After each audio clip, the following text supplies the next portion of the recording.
자, 단문 분석은 선생님 굉장히 중요시 여겨요.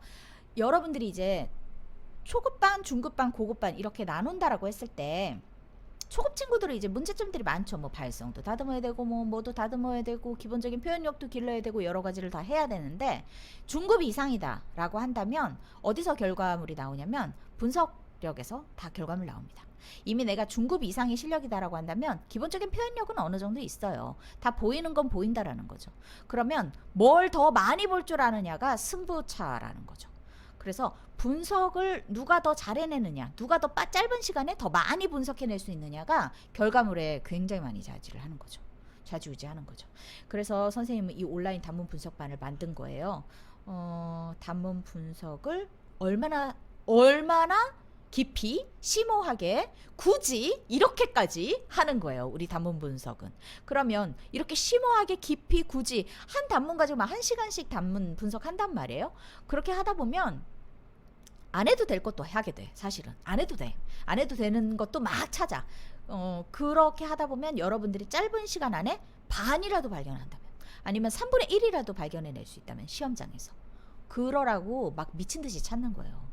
필요 없는 것도 막 찾는 거예요. 그러면 나중에 그 3분의 1만 여러분들이 찾을 수 있다면, 시험장에서, 그러면 승부처가 거기가 될 거라고 생각하는 거죠. 봅시다. 자, 양유진 보이스 TV 지극히 주관적인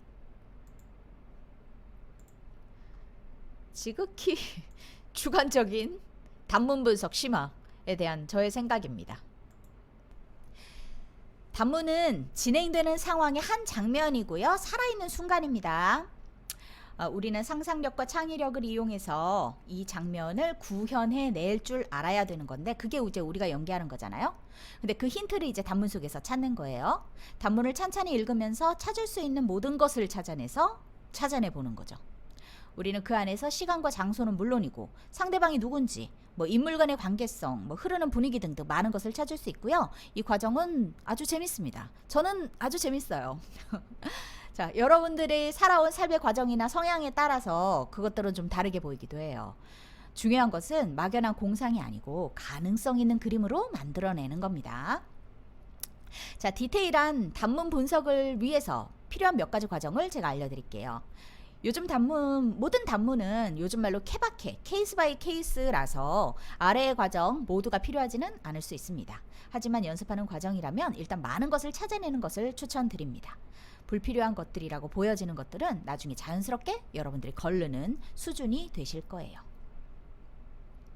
자, 첫 번째 가장 먼저 해야 될 것은 기본 설정을 정리하는 겁니다. 자, 대사를 통해서 기본적인 설정들을 찾아내세요. 가끔 단문을 분석하라고 하면 단문 속에 드러나 있는 설정들을 그냥 적어놓고 단문 분석 끝냈다라고 한 친구들 볼 수 있는데, 그것으로는 턱없이 부족합니다. 선생님은 단문 속에서 찾을 수 있는 것은 10% 뿐이다 라고 말씀을 드려요. 네. 대사 속 단어나 뉘앙스 등을 모두 따지고 든다고 해도 상상력과 창의력 없이는 좋은 연기를 하기 어렵습니다. 대사 속의 기본적인 설정들이란 아마도 초등학생도 찾아낼 수 있는 것들이에요. 단문에 따라서 화자의 기본 배경, 주고받는 인물과의 관계성, 아빠구나, 이런 거죠. 배경 지식 등을 먼저 찾아내셔야 됩니다. 이것은 팩트일 가능성이 아주 높은 것이고요. 기본 틀을 만들어줍니다. 하지만 기본 틀만으로는 아무것도 할 수가 없어요. 와, 효영님 안녕하세요. 반가워요.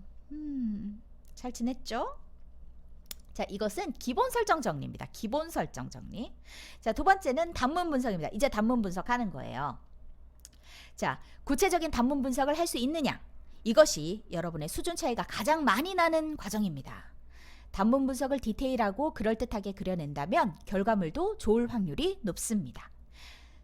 이 과정은 개개인의 경험, 상상력에 따라서 개인차도 많이 나지만 주어진 시간이 한정되어 있는 상황이라면, 우리 시험 면접 이럴 때처럼 2차, 3차 시험처럼 그럴 때는 순발력도 따라줘야 됩니다. 육하 원칙에 따라서 모든 것을 찾아내라 라는 규칙을 선생님들이 부여하시는 경우들이 있죠. 굉장히 좋은 방법이에요. 그렇지만 육하 원칙에서 한두 개 빠지더라도 그 단문이 요하는 것들을 발견해내는 눈이 훨씬 더 필요하다고 생각해요. 학생들은 단문 속에서 주어진 단어들을 통해서만 대본 분석을 주로 하곤 하는데 말투와 뉘앙스를 통해서 더 많은 것들을 발견할 수 있다는 것을 강조해 드리고 싶습니다. 단문의 흐름상 아무것도 아닌 것처럼 보이는 말들을 결코 버리지 마십시오. 자, 이 단문 분석의 과정 속에서 if I 아니면 magic if 여러분들 들어본 친구들이 있을 거예요. 즉 만약에 나라면 이라는 개념으로 접근해 보기를 추천합니다. 남들이 보지 못하는 것들을 볼 수 있고요. 그 결과 차별성을 가질 수 있습니다. 화자가 왜 이런 이야기를 하는지 모든 가능성을 열어두고 의식의 흐름대로 흘러가 보는 거예요. 추측하면서 내려가 보다가 다시 올라가 보기도 하고 이 과정을 몇 번 반복을 하다 보면 디테일이 잡힙니다. 자, 이제 분석이 됐어요. 그럼 이제 분위기를 한번 파악하는 거예요. 이 과정은 물론 단문 분석과 같이 연결되겠죠? 단문을 몇 번 읽어본다면 이제 어느 정도 상황의 분위기를 파악할 수 있습니다. 예를 들면은 훈훈한, 슬픈, 아픈, 예쁜 분위기 같은 것들입니다.